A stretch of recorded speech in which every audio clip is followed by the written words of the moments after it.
Ils étaient plus d'une cinquantaine ce mercredi matin, rassemblés devant les grilles du lycée, avec ces poubelles en guise de blocus pour protester contre les conditions sanitaires. Le gros point noir, c'est le self. Il n'y a toujours pas de désinfection. Les masques en soi, tout le monde les met, mais dans le self, du coup, on les enlève. Et on est encore plus côte à côte. Le fait de manger, de se lever, aller chercher un pichet.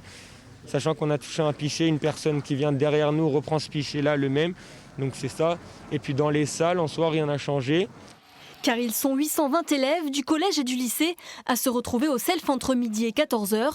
Une situation que le proviseur regrette lui aussi. C'est ce que j'ai dit aux élèves avec lesquels on a des échanges continus. Nous allons travailler avec les enseignants du lycée et les assistants d'éducation de façon à mettre en place une nouvelle organisation pédagogique qui permette d'assurer la continuité pédagogique pour une mise en œuvre dans la mesure du possible dès lundi, sous réserve de l'aval de Madame la rectrice.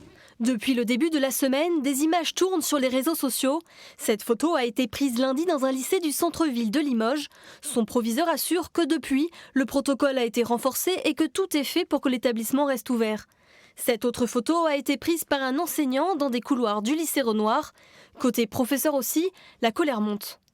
On trouve irresponsable de la part de Jean-Michel Blanquer de ne pas entendre nos arguments sur la demande de passage en demi-groupe comme c'était prévu, alternance de présentiel-distanciel qui permettrait d'espacer les élèves, d'améliorer les temps de cantine qui sont des moments à risque.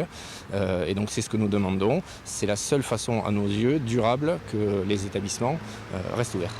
Contacté par téléphone, le rectorat de Limoges dit avoir conscience des difficultés rencontrées. Il rappelle qu'une cellule a été créée pour accompagner les directeurs d'établissement et que pour l'heure, aucune fermeture n'est à l'ordre du jour.